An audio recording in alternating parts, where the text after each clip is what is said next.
Oh, can't hear you, Sammy. Can you hear me now? Yes. Yep. Perfect. All right. So, stealing Chaplin. I want to hear all about it. Who wants to start? Simon. Simon. Ken. Hey. Yeah. Okay, so Stealing Chaplin is it's a kind of caper movie. It's like a sort of dark comedy caper that's actually amazingly based on or inspired by real events. It's a contemporary. It's our interpretation of those events in a contemporary telling. But the story that it's based on is that actually in the late 70s, two brothers in Switzerland dug up and stole the corpse of Charlie Chaplin, thinking they could ransom it back to the family.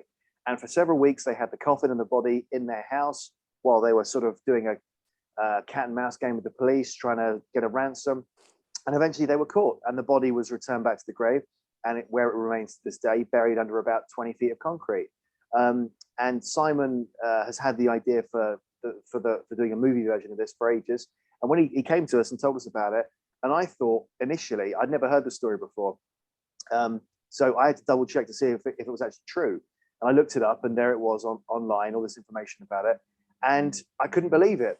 It's something that's so amazing. It's so fantastic. It's such a fantastical story that you think it would be a work of fiction.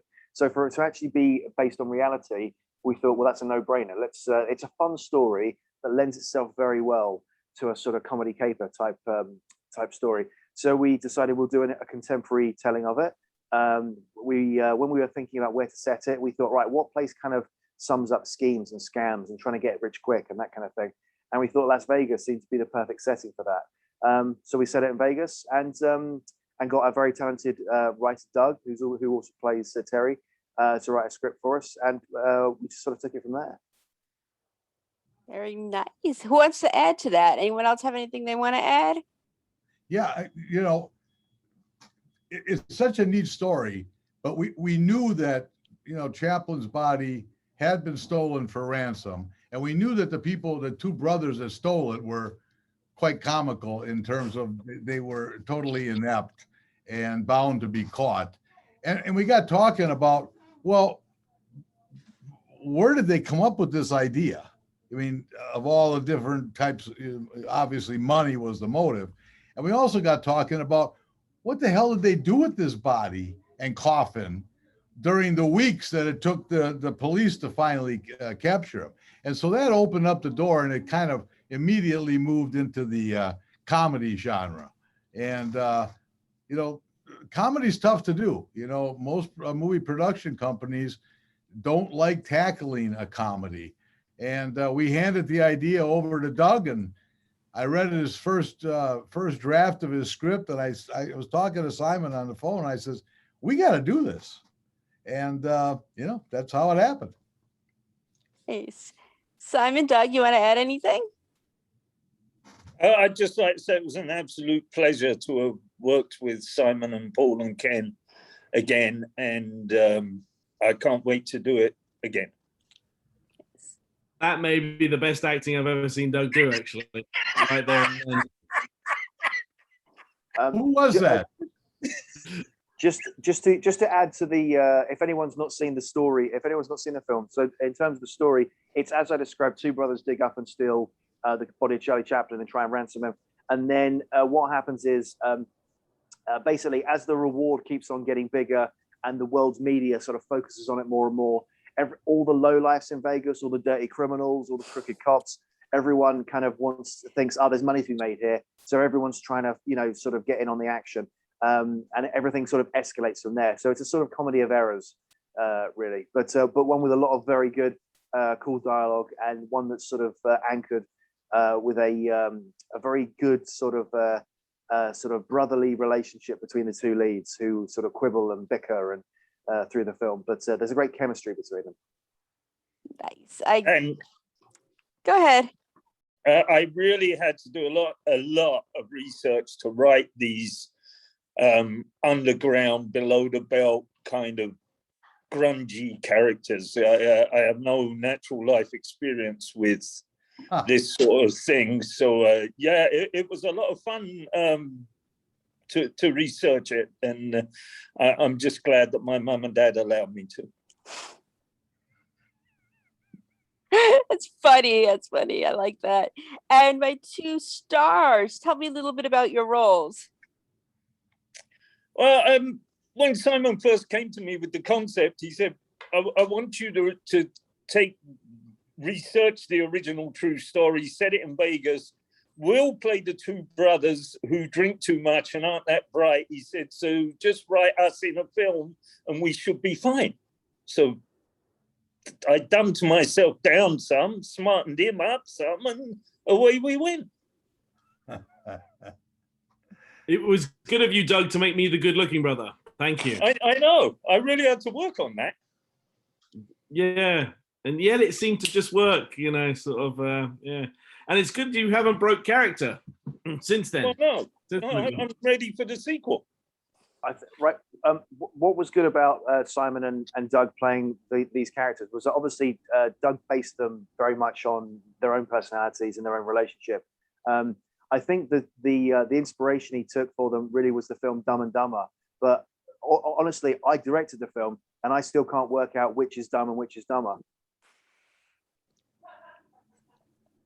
Right. That got a laugh in the background. It did. It did. I'm going to have a word with my mate. You know, and I just want everyone to know that Doug's dental work was his actual dental work.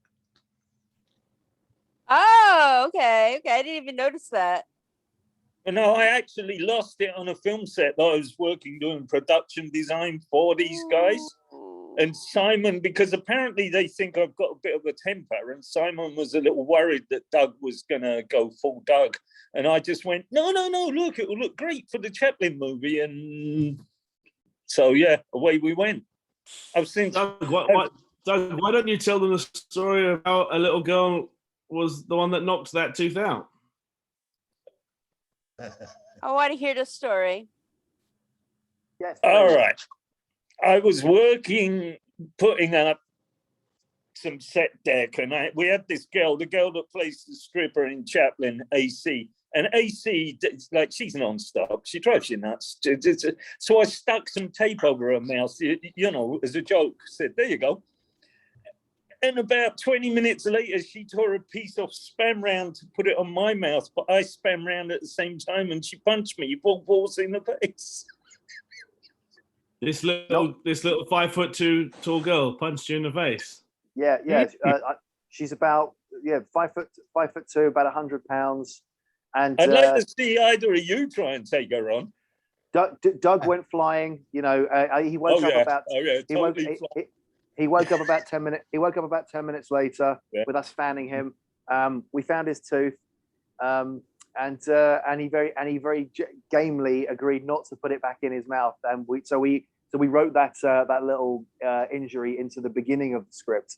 So in the scene where the brothers get roughed up by some heavies, one of them hits Doug's character, and that's where he loses his tooth. And so we were able to keep that for the rest of the film. And it was a nice little sort of character thing for Terry. I think it's nice to have that sort of thing through the film. Yeah.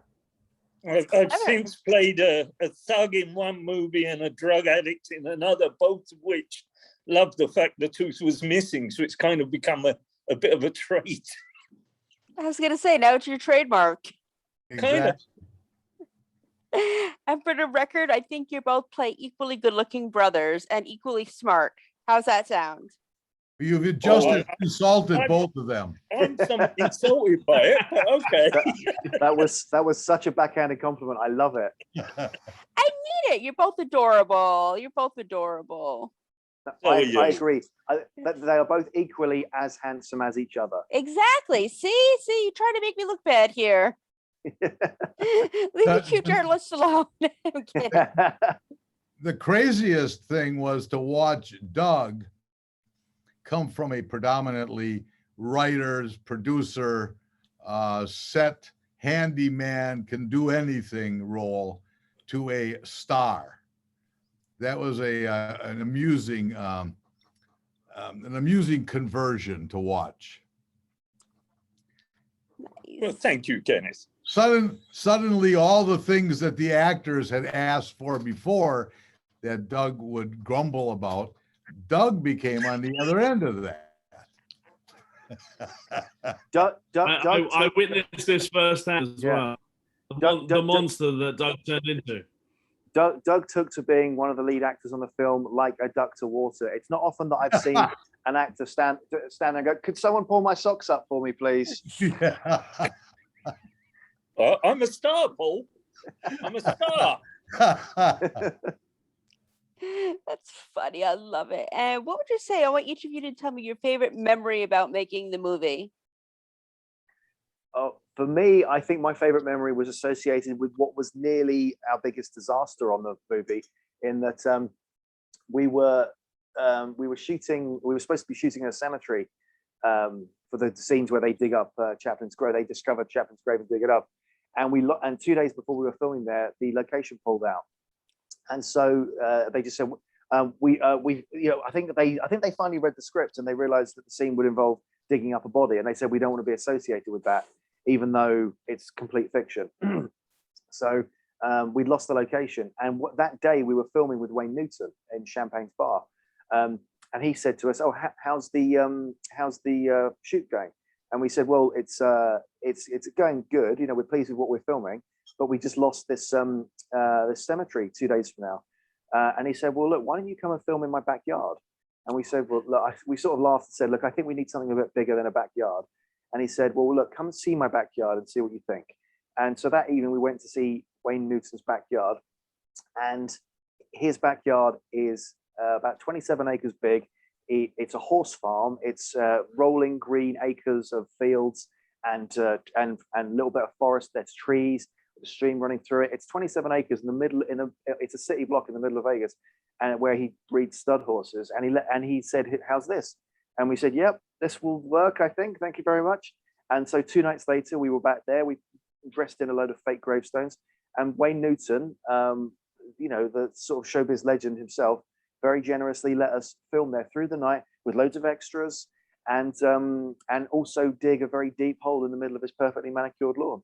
So that was probably my favorite memory of that, because it was such a very generous thing of him to do, to let us do that. He didn't have to do that at all. You know, he was already doing us a favor by coming and being in the movie. And to then do that was just so generous of him.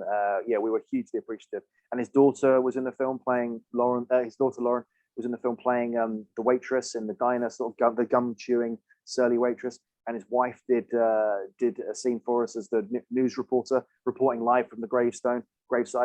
So it was a whole Newton family affair. They were very generous and they were very gracious to us. And so that will probably be my favorite memory from the shoot.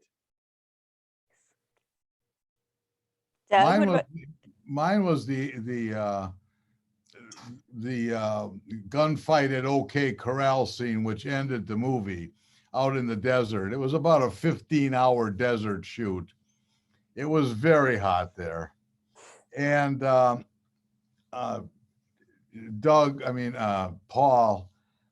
Paul was a true consummate professional who came out and was ordering everyone around. And as the heat and the day got on, I was very happy to leave that set.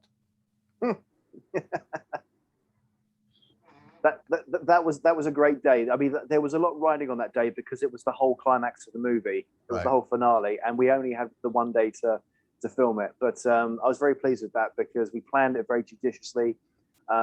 It was complex because pretty much every character, the movie builds to it, and pretty much every character who's still around at that point is converging on that location. So from a logistical perspective, that was difficult. But yeah, I was very pleased with that day, and I think it's a very fitting end to the movie. I'm very pleased with it because it's the scene is the ending that the movie deserves. For the film fanatics out there, reminded me of the ending of It's a Mad, Mad, Mad World. The entire movie at times continues to remind me of that movie. It does get a bit, and it's a very neat caper that ends really nice. Simon, are you awake or what? Yeah, he's quiet on us. I'm sorry, I'm here. Yeah. What was the question? Sorry. What's your favorite memory about No, filming? I'm kidding. My favorite memory is my favorite scene. So because I quite like the strip club scene with myself, Doug, and AC, just because it was one of those scenes that came together really well on screen, but off screen we were equally excited about sort of developing it into a bit of it was more than I think it was a bit more basic when we wrote it, but when we came to actually do it, we added a lot more sort of physicality to it, and it was just one of those ones that kind of worked. And it was, the more we kept doing it, the more we'd have another idea to make it a little bit better or something like that. But it was all sort of three of us giddily excited, sort of showing Paul a rehearsal we'd worked out whilst Paul was shooting something else, you know. So then we came back, we're like, Paul, you know, like kids, watch, we came up with something great. And it was one of those. Doug, what about you? I enjoyed cashing the check. Wait a second. You got a check? Like, yeah, it was Christmas Day. Oh, hey, I thought- Doug, don't say anything. That was Oh, supposed to be oh, wait. secret. Now, I really enjoyed the scene where we're watching Charlie Chaplin in the cinema, because me and Simon ad-libbed that entire scene. I hadn't actually written the dialogue for it, and it came out that the dialogue is so funny in it, and I just really enjoy that. Yeah, I didn't know you ad-libbed that. That's incredible. Yeah, well, me and him, we tend to be like that naturally all the time when we're together. So basically, we just had a camera pointed at us and just did what we usually do, which was me making glib and sarcastic comments and Simon trying to keep up. Nice. Yeah, I like the way it seems like you guys have great chemistry. So are you guys planning on doing another movie together in the future? Yes, I think we're going to do one because Doug, he sometimes forgets, but he, you know, without me, he'd be nothing. Nothing. I'd be nothing. Oh, So don't he say that. needs the double act. He I'd needs still the be double act. married and happy. What? Wow. We are Somebody's kidnapped Doug. we are planning to like the chemistry they have together on screen stems from the chemistry they have together off screen, and Doug did a very good script that captured that, and I think you see their essence together on screen very well. So we have decided to try and capture that lightning in a bottle, so to speak, and we're in pre-production at the moment for a follow-on film, not strictly a sequel, but it's a follow-on featuring some of the same characters, which, if I tell you the title, it should probably give away kind of where we're going for it. The title for the follow-on is Stealing Elvis. I knew you were going to say that. I knew you were going to say that. I love it. Brilliant. Yeah. So we'll see the brothers. They hatch another get-rich-quick scheme that doesn't go as intended. Let me say that. Interesting. I would love to see how that works out. When is that planning to come out? So I think we're shooting that. The plan is to shoot that end of the year, and then it'll be out sometime next year. Probably about maybe around about a year from now. We'd be looking at for release for it. So hopefully we'll be talking to you then as well. Well, yeah, I would hope so. I mean, I love you guys. Thank you very much. So, Sammy, what planet are you on right now? Planet Sammy. Okay. This is Sammy's world. Everyone just loves it. I know, I'm kidding. Okay. I only have the background on so you don't see the mess behind me. So Oh, all my looks very books- nice. thank you. So one thing I like asking people I interview is, can you each please tell me a fun fact about yourselves? Ooh. Silence. I know. Cricket. My father is Doug Phillips. Okay. My Hi. son is Simon Phillips. Hello. Hi. Nice. I love it. I'm not related to either of these two, unfortunately. Fact. I don't know. Ken, fill the gap. I've been physically abused and hurt on every movie I've done with Paul Tanter's direction. Okay, here's a fact. I make it my mission in life to make Ken Brezza's life as miserable as possible. So when we're on film sets, I will either tell him to wear slippers when we're shooting desert scenes, so when he kicks a rock, he hurts his toe, or I'll put him right next to a fan, so he gets a chill through a scene. But I'm like an evil puppet master in those regards. Possibly chasing, or possibly like a child chasing a spider with a magnifying glass. That is what Ken is to me. Here's my plaything on set. Do I have to go on there and supervise so you don't get hurt, Ken? Yes, please. Hey, Hey, six people sitting at a table. 5 of them are complaining that they're warm. I'm not saying a word because I wasn't warm. He blows a fan directly at me. let me tell you what happened there. Right, it's a very warm room. Okay, there's 6 people at the table. I aim the fan at Ken so he can get the benefit of it. And later on, he's like, I'm a bit chilly. Meanwhile, all these other people are going, God, I'm so hot. And he's like that. It's like that scene in in Dumb and Dumber where they're like, oh man, if anything, these pair of gloves are too warm. And there's Ken going, oh, I'm a little bit cold. I did that for you, Ken. I was trying to cool you down, Sammy. When we shoot the next one, you can come down from Planet Samantha and come and supervise the shoot. Okay. I will. I'll protect you, Ken. I'll protect you. You're invited. Thank you. All 410 of me will come and protect you. All right. I like it. And where can we see this movie? I'm excited to let everybody know where to see it.